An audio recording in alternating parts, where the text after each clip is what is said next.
Fellow citizens and residents, a country's constitution is a set of fundamental principles or established precedents by which it is governed.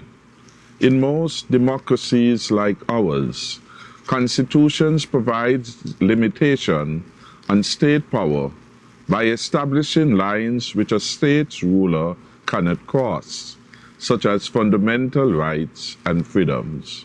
The Constitution of St. Kitts and Nevis spells out in Chapter 2 some of these fundamental rights and freedoms, including the right to life, the right to personal liberty, freedom of conscience, freedom of expression, freedom of assembly and association, and freedom of movement.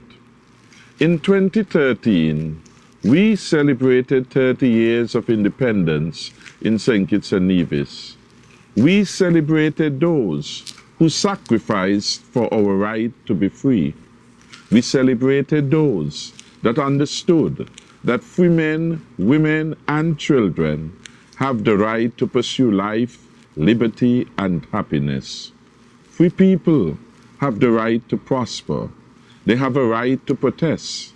They have a right to choose their leaders. They have a right to be educated and to be healthy. They have a right to own land and to work the land to provide for their families. They have a right to live in a just society. They have a right to demand good governance from their leaders. And when those leaders stop serving the people and start serving themselves, then the people have the right to remove those leaders at the earliest opportunity. When a prime minister chooses to advance his personal agenda over the people's agenda, then the people have a right through their representatives to act. When the people have lost confidence in their prime minister and his administration, there is a mechanism in most constitutions for the people to demonstrate in a tangible way that they no longer deem the Prime Minister and his administration fit to govern. That instrument is a motion of no confidence, and Section 52, subsection 6 of our Constitution lays out clearly what steps are to be taken after a motion of no confidence is passed by the National Assembly. Section 41, subsection 1 says clearly who votes on a motion of no confidence. Quote, save as otherwise provided in Section 19, subsection 8, Section 37, subsection 6, or Section 38, subsection 2, any question proposed for decision in the National Assembly shall be determined by a majority of the votes of the members present and voting, provided that question of no confidence in the government shall be determined by a majority of the votes of all the representatives. The term representatives means the elected members of Parliament. On the 11th day of December 2012, 427 days ago today, a notice of a motion of no confidence in the government of St. Kitts and Nevis was duly and properly submitted to the Clerk of the National Assembly by the opposition leader, the Honourable Mark Brantley. Today, some 427 days later, the motion has not been heard. What the illegitimate leader has done over the past 427 days is to usurp the democratic process which our forefathers bled and died for. He has done this by using appointed individuals, senators, who do not represent anyone in the National Assembly. They were not elected by the people of St. Kitts and Nevis.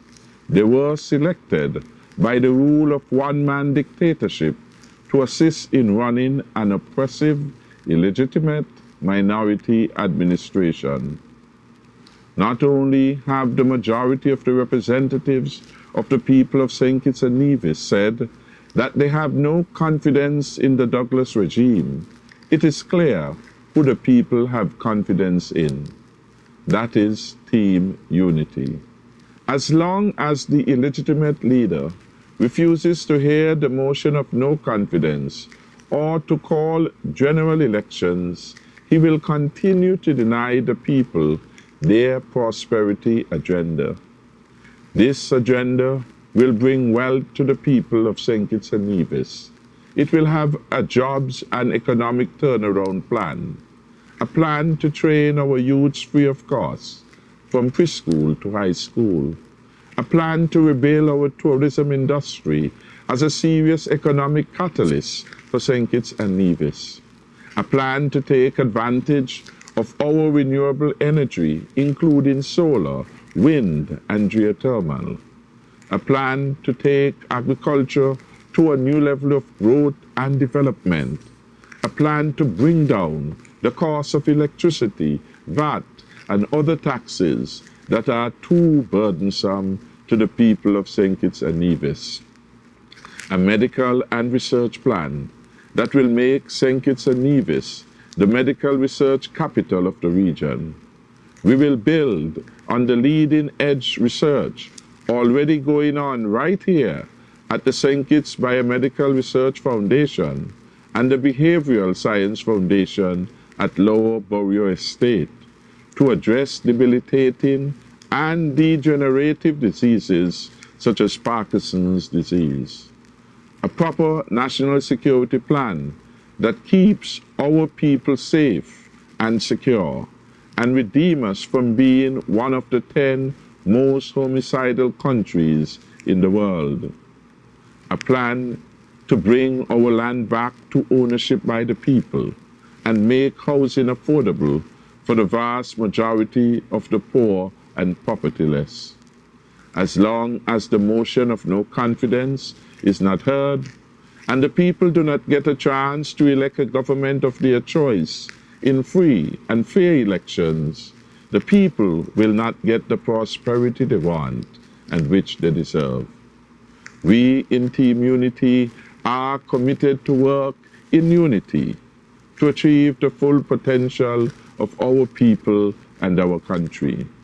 We are grateful that despite the threats of the desperate minority leader to burn out the people, neither the people nor their representatives and candidates are getting tired. Indeed, the resolve of the people is growing stronger and stronger every day. The struggle for freedom may be long, but with the help of the people and the grace of God, victory is assured. So let us stay strong. Let us stay united, because we are better together and together for better. May God bless our beloved country, and may God bless the people of St. Kitts and Nevis. I thank you.